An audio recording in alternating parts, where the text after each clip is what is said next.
Thank you very much, Ingmar, for the introduction. Thank you very much to Triangle for the invitation. I think we heard a lot about liberalization in the morning, more from the postal operators' perspective, but I will focus on the supplier's perspective. We are a classical supplier in the market. So we have here what I call the triangle of postal operators, customers, and the postal market suppliers. The FP Group is today a multi-channel provider in the mail management. We have developed over the past years from a specialist in mailroom equipment. We come from the meter business, inserter business, but we have developed into a multi-channel provider, or are on the way to develop to a multi-channel provider and to become an expert in mail communication. So we have a much broader focus right now. And this is, of course, due to the trends we are facing, which you see right here. So, first of all, I mean, that's just summing a little bit up what you've already heard. First of all, we have liberalization, but I would like to recall something into mind. We've heard a lot, or liberalization was mentioned a lot, but I would like to come back to the focus of liberalization, or the objective, because liberalization is, of course, not an aim in itself.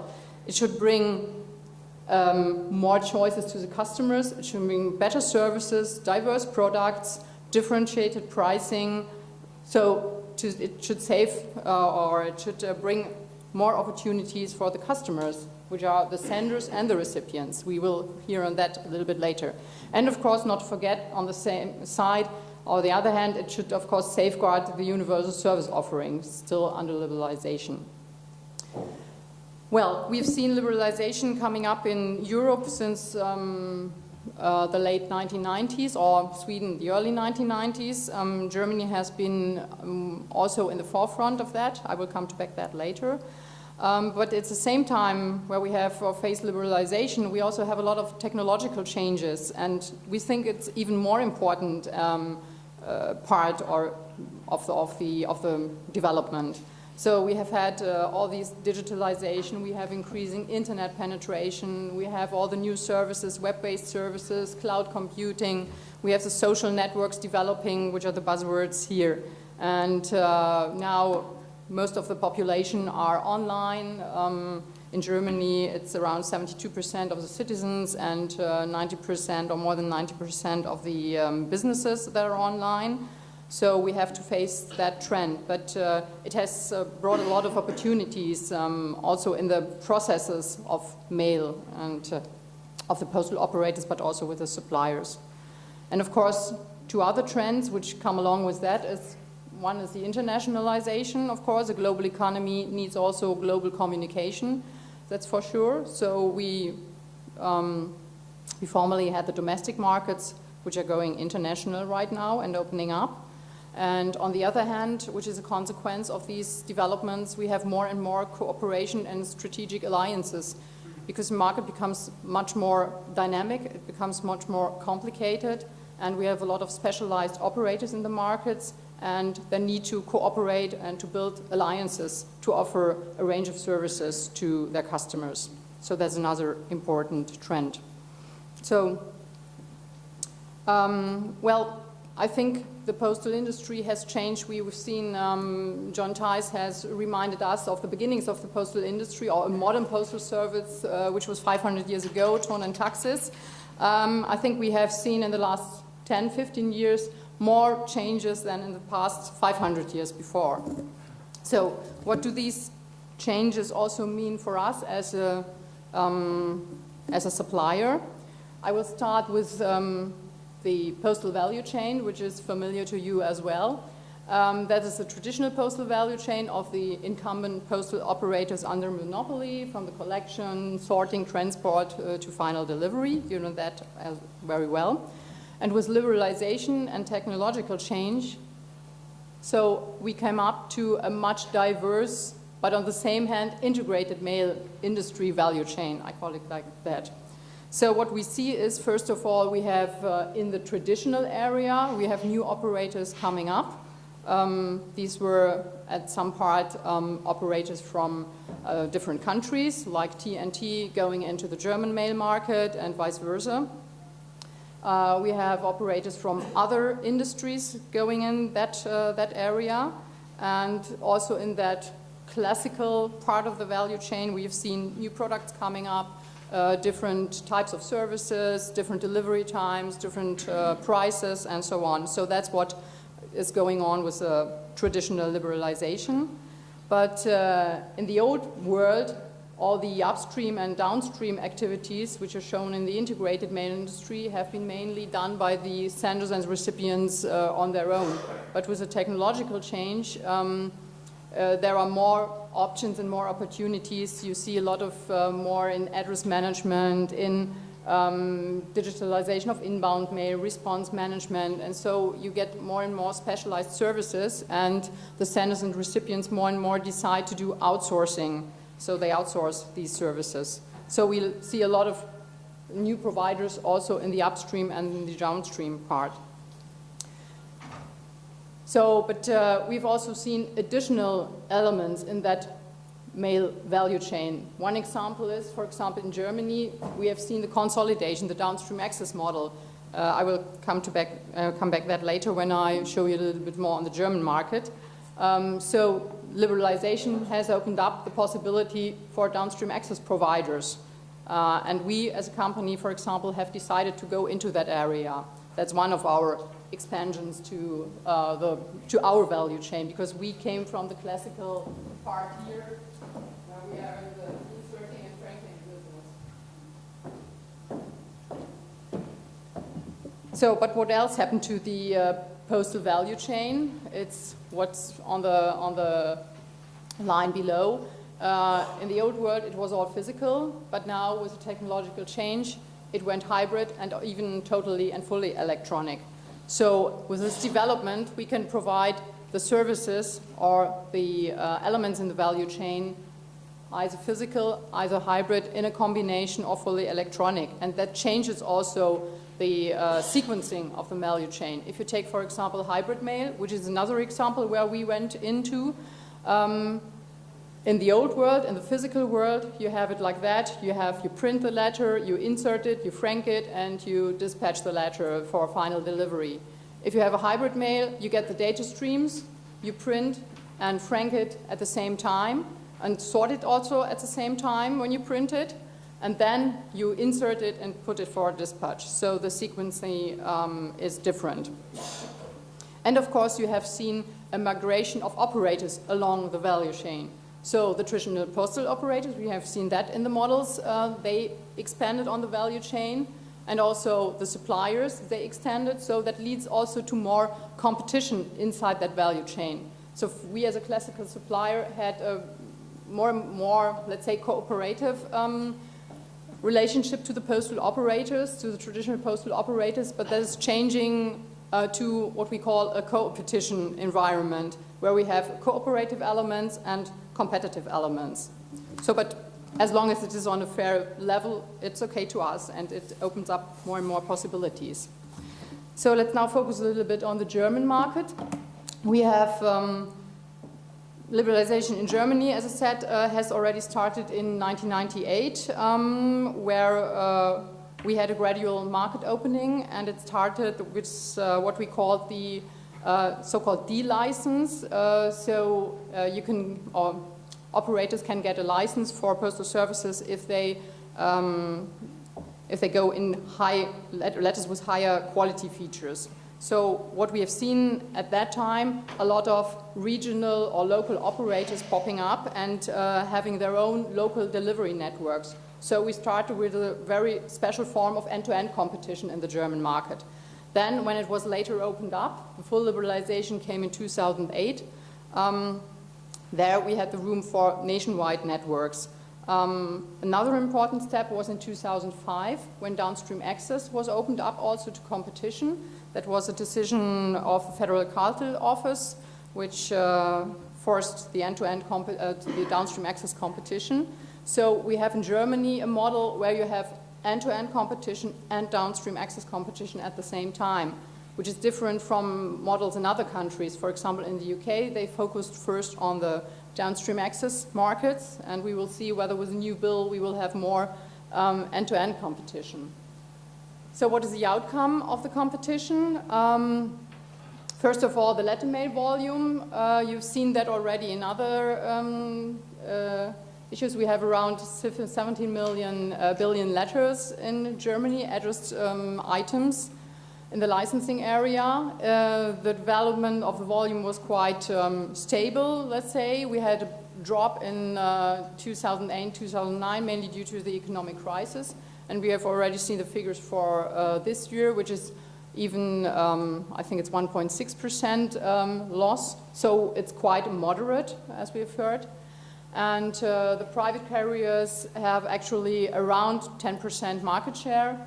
As you see there, it's quite stable. So there are still some, or in the past, there have been the problems with VAT issues, with minimum wage debates. That has partly been solved, but the operators stick to a level like 10%. So what about the future? Oh, let's, for example, just to mention the downstream access competitors, they have roughly 8% of the market. I forgot to mention that. So what about the future?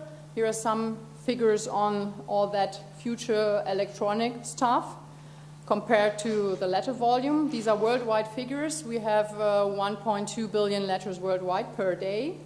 We have 215 billion emails. There are varying figures. And even if 90% is spam, you know there is still a lot left as real traffic. With Google, we have 3 billion requests per day. YouTube, there are 2 billion videos per day, just some figures. And Facebook, I find that quite interesting. They have today 660 million users. And if you consider them as a nation, they would be the third largest nation in the world, behind China and India. So it's a real big community. And I think we have to face that as well. So we have seen that figure as well. It's a mail volume decline of some of the postal operators from 2009 to 2010. We have already seen that it's quite diverse. You have some countries like Denmark that are hit quite hard. And I mean, if you look at the US or the UK, it's as well quite hard. So what about the future? We have also seen some projections, and we have made also some projections based on the figures we have and others. So we also say that the world business mail volume over the next 10 years will drop between 20 or 40% in the worst case. So I think that fits very well to the figures we have already seen. So we are facing the decline, but I think we have a lot of opportunities to go around that. And we also, as a supplier, have a lot of opportunities to go around that. So I would like to come back to that switch from the classical mail to the digital mail, which we see now. So that's a classical part, physical, and we have here the perspective from the sender and the recipients. And that's also quite important. These are both customers to the postal industry, to the postal operators, and also to us. So we think that also the recipient gets more and more importance in this new environment. So from the classical letter, we have the hybrid mail, which developed already since 15 years at least, or 20 years right now. It started with large volumes. Most of you have in mind probably the development of International Data Corporation, who started in that area. But it came with the technological changes. It came down to the smaller volumes, and just, so that you just have also services that start with a single piece letter for which you can send hybrid. We will see that later on. So the next development, the next part will be reverse hybrid mail. I think we have seen in the session yesterday some of the experiences with Swiss Post, where you have the physical letter which goes into an electronic letter. And last but not least, of course, the digital world, where you have email, secure email, e-signatures. You have already a variety of solutions, and we have seen that most of the postal operators are going into that area as well. And in Germany, we have a special government initiative, which I would like to introduce to you right shortly, which is the email. So what is the email? The email is, as I said, a government initiative. It should be, or it will be, a secure communication infrastructure. It will be as simple as email, but as secure as conventional mail. So what is it all about? It has developed, it was quite new in Germany, the process, how it developed. So the basic features and the basic functionalities, they were developed together with the government. It was a government initiative, but they developed it together with the industry. So there were several providers or potential providers who developed that framework together with the government. And then later on, we have the legislation that sets the framework for that, on the standards for that kind of electronic communication, so that it's also legally binding, and that's very important, so that we have a legal valid electronic communication form and secure electronic communication form. So we have the parts of that the email are first of all a sending and receiving option for the secure electronic mail, which is necessary. Then optional, the providers can provide the identity services, which is called de-ident, or electronic archive services. But the key objective is sending and receiving secure electronic mail. So since we have the legislation right now, and it went into force on the 3rd of May this year, it's now up to the business community to implement the email, because that's the idea behind, that we will have a competitive framework where the operators or different providers can develop business model around that standards. So we have a legally regulated accreditation process and certification process for the email providers. And so the providers are currently in that process. And one major element, of course, will be that they need to interoperate, to interconnect with each other, so that you have one large network later on. So the providers here, which have been also in the pilot project, which has run last year, and which have developed that together with the government, that is the smallest one is Mentana Claimsoft, which is now part of our company. And we have Deutsche Telekom, which was also in the project, and United Internet. And you know, of course, that Deutsche Post developed their solution on their own, and which is already up and running. But they mentioned, or they said that they will also try to get the accreditation for the email. So, because only in the email framework, it's really legally binding. That is quite important, especially for government communication. So what are the advantages compared to email? You have a legally certified web in the web, let's call it like that. You have the different senders and recipients, the citizens, businesses, and public authorities, also the banks and insurances, which are the large senders, who are part of the network. They can be connected through different providers, and businesses are usually will be connected via gateways. So it's up now, of course, to the providers to develop solutions that are easy to use for both for the senders and the recipients. But the major advantages is that you know who the sender and the recipient is. With email, you are not sure whether it's really coming from the email address or whether it's a fake address. So you have a secure authorization process. Is the communication really confidential? That is secured here in that framework, because you have the communication is encrypted, and you have an optional end-to-end encryption. And of course, it's also reliable, because you have the same delivery options like with a conventional mail. You have registered, you have the delivery confirmation and confirmation of receipt. And of course, it's legally valid. So what about the outlook? I think, as I said... So Monika, when you are taking the breath, you have a few minutes to sum up. Yeah, okay, it's not so far from the end. So we will see how it develops. The operators are currently in the accreditation process, and I think we will see the first business models in autumn. And so we'll see how it will run. But from our perspective, the email is not substituting totally the physical mail or the hybrid mail. In our opinion, it's an additional option for communicating with each other. So we see it more in a multi-channel environment, which is also our option. So we have the sender and the recipient, and I mentioned that before. The recipients get more and more a role, because they will decide how they will be approached by their communication partners. Will it be email? Will it be a secure email? Will it be physical? And so it's necessary to provide a multi-channel infrastructure so that you can really choose between the different options. And we think there is a room for all of it. We will still have physical mail in the future, and even in the digital world, the physical letter gets a high attractiveness.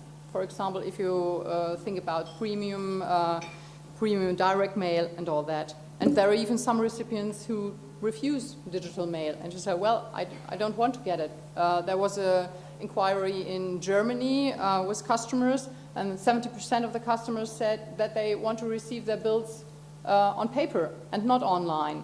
So it's still a large figure. And that was not only the old population, also the young people were in that range of percentage. So we will see how these electronic options will develop. And on the last slide, I will show you how our strategy is in the way in this digital world or to become a multi-channel provider. We come from the classical world. You see here the franking machines, the meters. We have developed into a downstream access provider in Germany and also hybrid mail. We have different options. We have an iPhone application. We have web-based applications. We have, of course, business mail applications that are customized to the business customer needs. We are currently on the way to roll out these hybrid mail options internationally because we are also a globally acting company. We introduced the services, the hybrid mail services in the UK, in Belgium, and in Austria. And we are now also on the way to go into the digital world since we acquired recently a majority share in Mentana Claimsoft, one of the de-mail providers.